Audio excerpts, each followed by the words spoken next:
आपकी बुक के अंदर ये बताया गया है डू यू नो में उसने आपने देखा होगा कि डॉक्टर्स जो हैं सिरिंज के ज़रिए लिक्विड यानी कि जो इंजेक्शन मटेरियल होता है उसे इंजेक्शन के इस पिस्टन में भरते हैं। ठीक है, ये जो चीज़ अंदर और बाहर होती है उसे हम कहते हैं पिस्टन, और जिसके अंदर वो सिलेंडर होता है यानी कि सिलेंडर पिस्टन उसे हम कहते हैं सिलेंडर। ठीक है, अब यहाँ पे जो है वो एक थिक सा वो मटेरियल लगा होता है जिससे सिरिंज जब अंदर डैप करते हैं तो वो अंदर चली जाती है। ठीक है, अब रूल क्या होता है, रूल ये होता है कि जब हम पिस्टन को मूव करते हैं तो हम क्या करते हैं कि इसकी जो यहाँ पे जो इतनी सी हवा है ना उसे सक कर लेते हैं। जब हम उसे सक करते हैं तो प्रेशर का डिफरेंस आ जाता है।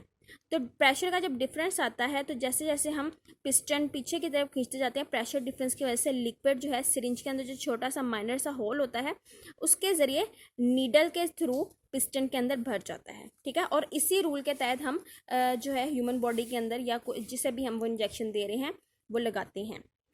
The piston of a syringe is pulled out, this lower the pressure in the cylinder. ठीक है, ये सिलेंडर के अंदर प्रेशर को लोअर कर देता है। The liquid from the bottle enter into the piston, जो लिक्विड है बॉटल के अंदर वो एंटर हो जाता है into the piston through the needle, यानी कि नीडल के थ्रू वो पिस्टन के अंदर एंटर हो जाएगा। नेक्स्ट हमारा टॉपिक है Pascal law. Pascal law, okay.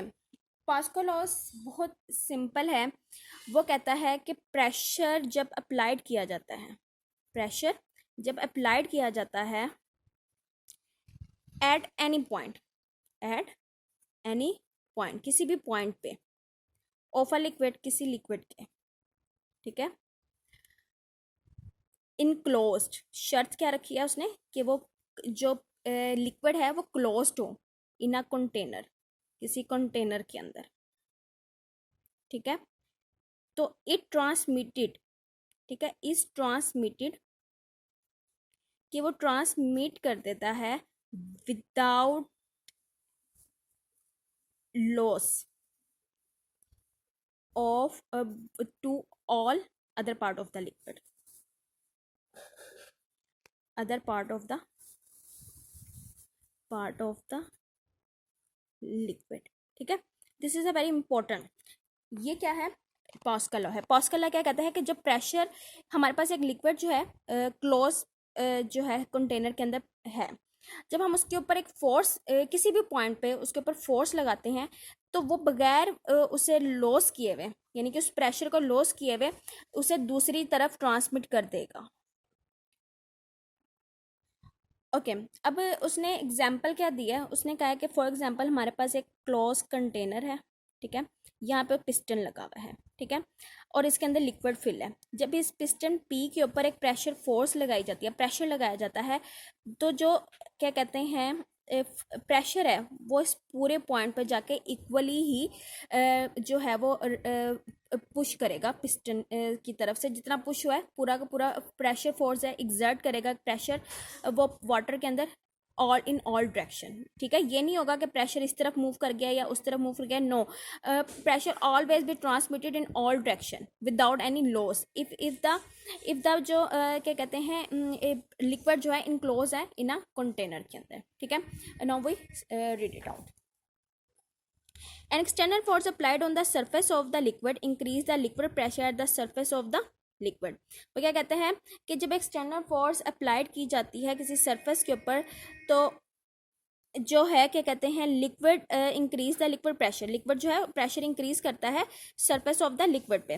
This increase the liquid pressure is transmitted equally in north direction and the wall of a container in which it is filled. This result is called Pascal law, which is stated as pressure applied at any point of a liquid enclosed in a container is transmitted without loss of all other part of a liquid। ठीक है, it can be demonstrated, हम इसे demonstrate कर सकते हैं with the help of a glass vessel. हमारे पास एक glass vessel है having holes all over its surface, यहाँ पे उसके इसकी सारी सरफेस के ऊपर होल है। ठीक है, अब वो क्या करता है कि हमने क्या किया है, fill it with the water, हमने इसे वाटर के साथ फिल कर दिया। पुश द पिस्टन, हमने पिस्टन को पुश किया है, the water rushes out, of the holes in the vessel with the same pressure. वो क्या देखता है कि चारों तरफ से उन स्मॉल जो होल्स हैं उसमें से वाटर जो है वो सेम प्रेशर से रिलीज हो जाएगा। The force applied on the piston exert pressure on the water, this pressure is transmitted equally through out the liquid in all direction. इसका मतलब यह है कि पिस्टन ने जो फोर्स लगाई है उसने एक प्रेशर क्रिएट किया है यूनिट एरिया के ऊपर, और यूनिट एरिया की वजह से लिक्विड तमाम डायरेक्शन में जो है वो फैला है, और इस वजह से हमारा लिक्विड इन होल्स के जरिए इक्वली सेम प्रेशर से बाहर रश आउट हुआ है। In general this law hold good for fluid both for liquid as well as gases. वो कहता है कि ये लॉ ना सिर्फ हमें लिक्विड बल्कि गैसेस के लिए भी हेल्पफुल साबित होता है। ठीक है, होपफुली आपको समझ आया होगा। घरों में अपना ख्याल रखें। अल्लाह हाफिज़।